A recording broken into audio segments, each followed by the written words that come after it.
Welcome back. You know, this is our last segment, and Brother Rolle, you know, this show need to be extended to 2 hours. We need 5 hours. To talk, to man. cover this. But I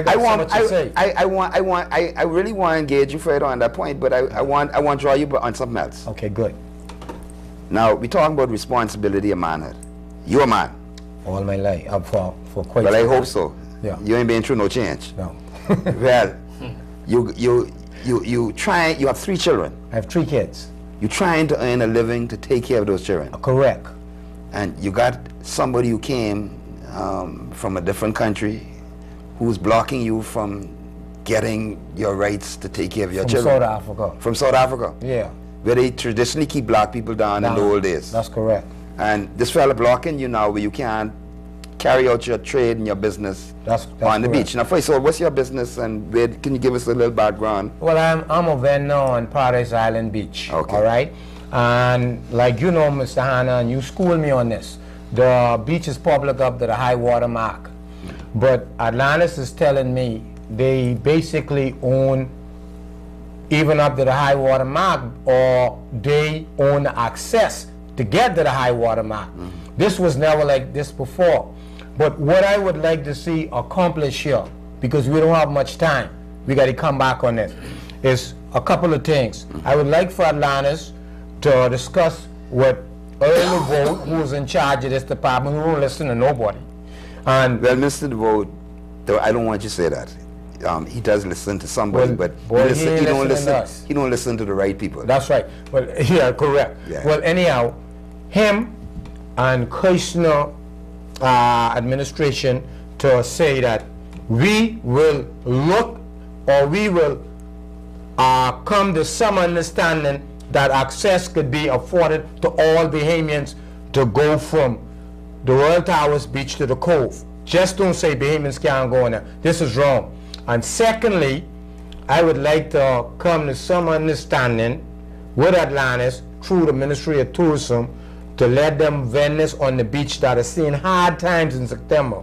Atlantis is telling their guests, go to the Cove Beach, because we basically is not associated with the vendors, and this is wrong. And the vendors don't have the rights to cross the Cove Beach. Wait a minute. You're saying that they're telling them not to associate with the vendors? Well, they got flyers right in the room saying that they're not responsible. But let me ask you something. When you go to work to get a license or a permit to be on the beach from the government, yeah. Don't you have to get some kind of communication from Mr. Kirshner's company or something? Well, I mean, I know the way you're saying it is correct, but you are wrong, because the sense that you don't go to the government for license, you go to Kirshner. Kirshner is the government in this incident, and both PLP and F&M allow it. Think Kirshner is the government? There is the government indirectly. Mind you, Brother Ali, we've been saying that all along, you know. They are the government indirectly, and they are telling me that we're in charge. Now, how they get in charge, I don't know if somebody is getting financial gain or what. I can't sit here and badmouth nobody. But seems like they should be working along with the government, but look like the government is working for Kirshner. But look like they're more powerful than the government. In this incident, they are. Well, call it what it is. They are, because if you don't get a letter from Kirshner, you can't get a government license. Wait a minute. If I want to go on the beach and sell, rent towels, rent chairs, sell coconut water, I need to go to Mr. Kirshner before I go to the government? That's it. Don't go to the government first. And the government on the beach? No, they act as if Kirshner own it. No, Kirshner on no beach. Well, if Kirshner, no. We got to straighten the government out. No, Ed Fields, you my friend. Since you own the beach, bring me your deed. Send me a copy. Fax it to me. Please.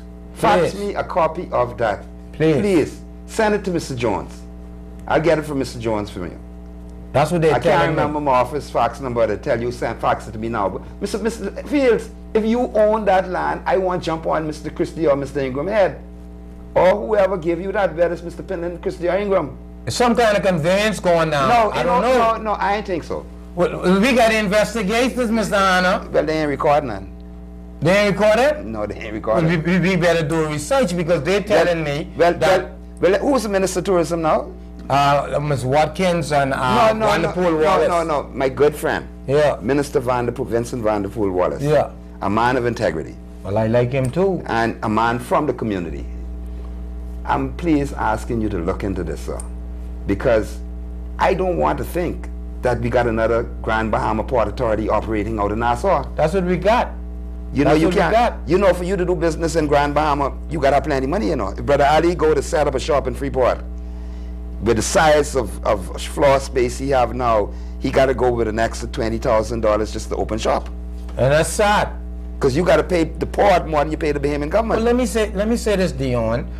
We know now that everybody in government goes there living in a ma house and come up with acres of land. So they thieving our land. Well, I ain't gonna say they thieving it. They need to account for how they got it. Yeah, and let me tell you something else too.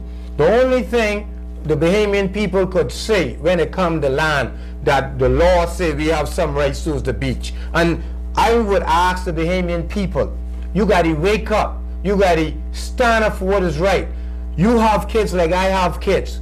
When we go, we want our kids to know that we made a stand for them. They could use our beaches. Every Bahamian like beaches. So the whole idea is, let's set the president with Atlantis. And when we set the president with Atlantis, I said it before and I'll say it again. That should stand fast from Bimini to Nagua. But you got problem up there, you know.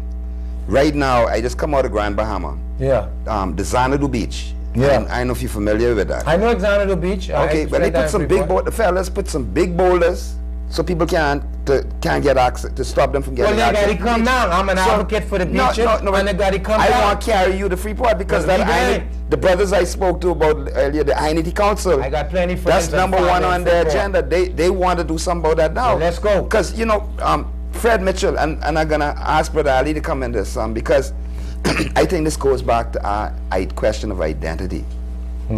Fred Mitchell now is doing a commission of inquiry looking into the land, but I don't think he's ever raised the issue of access to the beach, or even whether any of the beach has been granted away. But what I'd like to put for Brother Ali's input on this, Brother Ali, you know, here it is. You have people who come out of slavery. You know, they were getting that sun up till sundown treatment with the whip on their backs. They come into a period post-slavery where they still were treated like that. You come till today where have we been conditioned to the point that we believe we have to be second-class citizens and we bring in somebody to be our boss? When we can't find a boss, we go look for another white man to come and rule us?